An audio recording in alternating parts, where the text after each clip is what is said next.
వైద్యం ఇచ్చినాక నా తెలంగాణ బిడ్డల మీద నాకు నమ్మకం ఉంది. మనం కష్టపడే బిడ్డలం, మీరే పైసలు సంపాదించి ఇస్తారు, మీరే రాష్ట్రాన్ని ముందుకు తీసుకుపోతారు. అవునా కదా? ఉచిత విద్య, ఉచిత వైద్యం మన 2 అంశాలు పాంచజన్యంలో. మూడవది వ్యవసాయం. మా రైతన్నలు ఉన్నారు, మా రైతన్నలు ఎంతో కష్టపడి మరి పంటలు పండించి చెమటలు కక్కి మనందరికి అన్నం పెడతారు. మీ అందరినీ నేను కోరేది ఒకటే, ఇవాళ అందరూ అర్రాస్ పాట వాడినట్టు నీకు ఎకరానికి ఇంత ఇస్తా అని చెప్పి మాట్లాడుతున్నారు తప్పితే మనకున్న కష్టం ఎవరైనా తీరుస్తున్నారా? ఏం కష్టం ఉంటుంది రైతుకి? భూమి కష్టం ఉంటుంది, చెప్పుకోవాలి. భూమి మీద దాని ఇబ్బంది ఉంది. ఎంఆర్ఓ ఆఫీస్కి పోతే మనని ఎవడన్నా రాణిస్తాడా? మాట్లాడతాడా? నీ దోతి బాగలేదు, నీ అంగి బాగలేదు, నీ కాళ్ళకు మట్టి ఉండే, నీ చెప్పులకు మట్టి ఉండే రానియరు. అదే సూటు బూట్ వేసుకొని ఎవరన్నా వస్తే ఏం చేస్తారు? పిలిచి కూర్చోబెట్టి చేంబర్లో కూర్చోబెట్టి చాయ్ ఇచ్చి కాఫీ ఇచ్చి అన్ని పనులు చేసి పంపుతారు. మన ప్రభుత్వం రాబోతా ఉంది. ఆ ప్రభుత్వంలో రైతే రాజు అనేటటువంటి నినాదాన్ని నిజం చేస్తాం. ప్రతి ఆఫీస్లో, అది ఎంఆర్ఓ ఆఫీస్ కానీ కలెక్టర్ ఆఫీస్ కానీ ప్రతి ప్రభుత్వ ఆఫీస్లో నేను రైతునని పోతే సపరేట్ కౌంటర్ ఉండాల్సిందే, కుర్చీ మీద కూర్చోబెట్టాల్సిందే, మీకు పని చేసి పెట్టాల్సిందేనని ఈ సందర్భంగా నేను తెలియజేస్తా ఉన్నా. నేను రైతునని గర్వంగా చెప్పుకునే విధంగా మేము పరిపాలన చేస్తాం. అది కాకుండా మిగతా ఏదైతే టైంకి రావాల్సిన కరెంటు, ఇప్పుడు రేవంత్ రెడ్డి గారి దయ వల్ల మళ్ళీ రాత్రిపూట కరెంట్ వస్తుంది. అట్లా ఉండదు. రేపు మన ప్రభుత్వం వస్తుంది, టీఆర్ఎస్ ప్రభుత్వం వస్తుంది.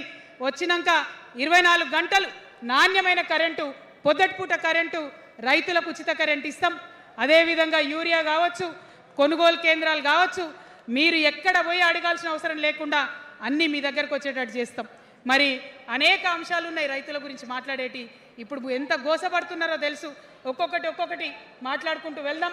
రైతుని రాజుని చేసేది నినాదంగా ఉండే దాన్ని నిజం చేస్తామని మాత్రం మీ చెల్లెగా సోదరిగా నేను మీకు మాట ఇస్తూ ఉన్నాను. ఇక 4వ అంశం ఉపాధి. మనకి ఇక్కడ చాలా యూత్ ఉన్నారు. మిమ్మల్ని అందరూ నేను ఒక మాట చెప్తా ఉన్నా, ఒక మాట అడుగుతా ఉన్నా. ప్రతి ప్రభుత్వం ఏం చెప్తుంది? ప్రతి ప్రభుత్వం స్వతంత్రం వచ్చినప్పటి నుంచి ఇప్పటి వరకు ఏం చెప్తారు? ఉద్యోగాలు ఇస్తాం, ఉద్యోగాలు ఇస్తాం, ఉద్యోగాలు ఇస్తాం. అవునా? అసలు నాకు మాట తెలియక అడుగుతా. ఒక యువ మిత్రుడు ఉంటే, ఒక యువతి ఉంటే నేను వ్యాపారం చేసుకోవాలనా, నేను ఉద్యోగం చేసుకోవాలనా, నేను కళారంగానికి పోవాలనా, నేను ఇంకోటి కావాలనా అనే స్వేచ్ఛ నాకు ఉండాలి కదా, నాకు ఉండాలి. కానీ ప్రభుత్వాలు మనకేం చెప్తాయి? నువ్వు ఉద్యోగం చేయి, 9 to 5 ఉద్యోగం చేయి, బానిస బతుకు అనేటటువంటి కండిషనింగ్ చేస్తూ ఉన్నాయి. ఇప్పుడు చాలామంది యూత్తో నేను మాట్లాడినా, నాకు ఒక మాట చెప్తా ఉన్నారు. అక్క, మా పరిస్థితి ఎంత ఘోరం ఉందంటే బయట ఉద్యోగం దొరుకుతలేదు చదువుకున్న చదువుకి. మా అమ్మ సెల్ఫ్ హెల్ప్ గ్రూప్లో ఉండి ఆమె 2 లక్షల రూపాయలు తీసుకొచ్చి ఇస్తే నేను బండి కొనుక్కోవాలి, ఆమె 3 లక్షల రూపాయలు తీసుకొచ్చి నాకు ఇస్తే నేను ఆటో కొనుక్కొని నడుపుకోవాలి. వయసు వచ్చిన కొడుకుని, వయసు వచ్చిన బిడ్డని తల్లి దగ్గర చేయి జాపాలంటే నామోష్ అనిపిస్తుంది అక్క అని అనేక మంది చెప్పారు. అందుకే నేను చెప్తా ఉన్నా, ఉపాధి అంటే కేవలం ఉద్యోగం కాదు. ఉపాధి అంటే మన ప్రభుత్వంలో, రేపు రాబోయేటటువంటి మీ అమ్మ ప్రభుత్వంలో 2 లక్షల రూపాయల నుంచి మొదలు పెడితే 20 కోట్ల రూపాయలకు కూడా మనము మీ వ్యాపారానికి సంబంధించిన ఐడియాతో మీరు వస్తే బ్యాంకులతో సంబంధం లేకుండా నా యువకులను, నా యువతులను నమ్మి ఆ లోన్ డైరెక్ట్గా మీకు ఇవ్వడం జరుగుతుంది. ఎందుకోసం ఈ మాట చెప్తా ఉన్నా అంటే, మన తెలంగాణ బిడ్డలకు మంచి సృజనాత్మకత ఉంది, ఆలోచించే శక్తి ఉంది, కష్టపడే తత్వం ఉంది. ఇవన్నీ కూడా మంచి వ్యాపారవేత్తలకు ఉండేటటువంటి లక్షణాలు. కానీ వచ్చినటువంటి ఏ ప్రభుత్వాలు కూడా మనకు చేయూతనియ్యలే. ఖచ్చితంగా నా యూత్ని నేను నమ్మాలనుకుంటున్నా, నా యూత్కి నేను డబ్బులు ఇవ్వాలనుకుంటున్నా. వాళ్ళ చేతిలో డబ్బులు పెట్టి వాళ్ళు ఇంకెంత సంపాదన నా తెలంగాణ రాష్ట్రానికి ఇస్తారో చూడాలని నేను అనుకుంటున్నా. యూత్ ఎంపవర్మెంట్ గ్రూప్స్ తయారు చేస్తాం. 2 lakhs to 20 crores వరకు డైరెక్ట్గా గవర్నమెంటే ఉండి మీకు లోన్స్ ఇస్తాం. మరి ఉద్యోగం చేయాలనుకునే యూత్ ఉంటే నేను ఒక శుభవార్త చెప్తా ఉన్నా. బాగా లెక్క పెట్టినాం. మీకు తెలుసు, నేను ఏది స్టడీ చేయకుండా చెప్ప, ఆగమాగం మీద అసలే చెప్ప. నేను స్టడీ చేసిన దానికి ఏంటంటే, ఎవరైతే ఉద్యోగం చేయాలనే యూత్ ఉంటారో వాళ్ళకి మొదటి సంవత్సరమే మన గవర్నమెంట్ వచ్చినాక 4 లక్షల ఉద్యోగాలు ఒకటేసారి సింగిల్ నోటిఫికేషన్తో ఇచ్చి తీర్థం. ఇది నా మాట, ఇది నా మాట. నేను మళ్ళీ మీకు ఎందుకు చెప్తా ఉన్నా ఈ మాట అంటే, నేను తల్లిని, నేను జేబు చూడా, ఎంత ఖర్చు అవుతుంది, ఎంత జీతం అవుతుంది చూడా.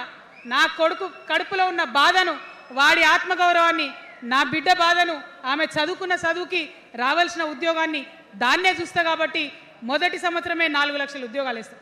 మరి మన ఉద్యమకారులు ఇంతమంది వాళ్ళ వయసుని వాళ్ళ యవ్వనాన్ని వాళ్ళు సంపాదించుకునేటటువంటి మొత్తం వయసును కూడా ఉద్యమానికి దారపోసిరు కాబట్టి నేను ఉద్యమకారుల కోసం ప్రత్యేకించి జూన్ 2, 2014 వరకు కట్ ఆఫ్ డేట్ పెట్టుకొని ఆనాటి ఉద్యమకారులకి 1,00,000 ఉద్యోగాలు సూపర్ న్యూమరరీ జాబ్స్ క్రియేట్ చేయబోతా ఉన్నామని కూడా ఈ సందర్భంగా తెలియజేస్తున్నా. అంటే ఇవన్నీ తెలంగాణ ఉద్యమంలో తెలంగాణ రాష్ట్ర సాధనలో మీరు చేసిన ప్రయత్నానికి మీ రుణం తీర్చుకోవడానికి నేను చేస్తున్న ఈ ప్రయత్నం అని చెప్పి ఈ సందర్భంగా తెలియజేస్తా ఉన్నా. మరిగా మన పాంచజన్యంలో 5వ అంశం, ఆఖరి అంశం, అతి ముఖ్యమైనటువంటి అంశం సామాజిక న్యాయ తెలంగాణ సాధించాల్సిందే. మన ఎస్సీ మిత్రులకు, ఎస్టీ మిత్రులకు, అగ్రవర్ణాల్లో ఉన్నటువంటి పేదవారికి, బీసీలకు అందరికీ న్యాయం జరగాలి. మా మైనారిటీ సోదరులు, మా ముస్లిమ్స్ కావచ్చు, క్రిస్టియన్స్ కావచ్చు, సిక్కులు కావచ్చు, అందరికీ కూడా న్యాయం జరగాలి. మరి బీఆర్ఎస్లో మనం చూసినాం, मुस्लिम्स कोसम थोड़ी देर उर्दू में बात करके आपसे मीठी मीठी बातें बोल के सोपत करके देखो, सोना घिसके देखो बोले, आप 2 बार सोपत कर लिए, तालीम का एक छोटा सा रोशनी आपको दिखाए लेकिन रोजगार आपसे दूर रखे। जो 12% रिजर्वेशन का बात हुआ था उसके ऊपर कुछ भी अमलावरी नहीं हुआ। और जो माइनॉरिटी फाइनेंस कॉरपोरेशन का पहले लोन मिलते थे 10 साल के बीआरएस में कितने लोन मिले, अब 2 साल के कांग्रेस में कितने लोन मिले, आप एक बार देख लो। सारे लोग बस बातें ही बोल रहे हैं लेकिन काम कोई नहीं कर रहा है। आपकी बेटी हूँ मैं, ये धरती का कर्ज उतारने के लिए नया पॉलिटिकल पार्टी आपके सामने लेके आई हूँ। आपसे मैं गुजारिश करती हूँ मेरे साथ चलिए, जो बदलाव आपके ज़िंदगी में आएगा ज़रूर आपको बदलाव दिखेगा, पहले जैसा नहीं होगा। बिल्कुल अलग सा एक स्ट्रैटेजी बना रहे हैं, अलग से आपके रेस्पेक्ट के लिए हमारी सोच है। हम मिलेंगे, बात करेंगे। మరి అందరికన్నా ఎక్కువ మా ఆడబిడ్డలంటే నాకు ప్రాణం. మా ఆడబిడ్డల కోసం ప్రత్యేకంగా నేను ఒకటే మాట చెప్తున్నా, మనం ఎక్కడ ఉన్నా ఏ వయసులో ఉన్నా మనకు భయం అవుతుంటుంది ఎక్కడికైనా పోవాలంటే. మన భద్రత మీద మనకు ఆలోచన ఉంటుంది. ఖచ్చితంగా రేపటి మన తెలంగాణలో మన ఆడబిడ్డల భద్రత ప్రధానమైన అంశంగా తీసుకుంటాం.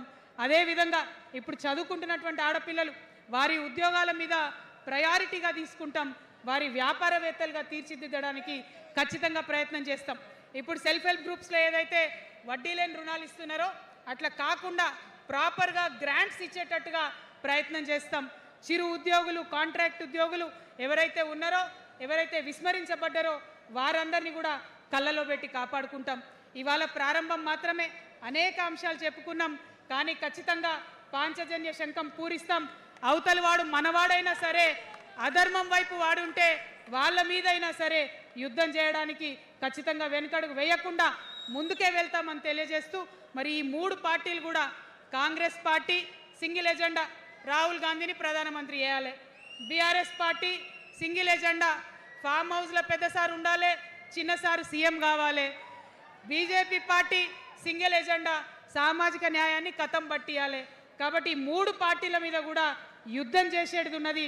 అలుపెరగని పోరాటానికి సిద్ధం కావాలని చెప్పి మొత్తం మన జాగృతి సైనికులందరినీ కూడా నేను పిలుపునిస్తా ఉన్నాను.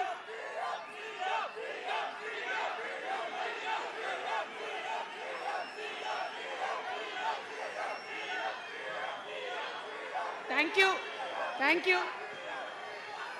జై తెలంగాణ, జై తెలంగాణ.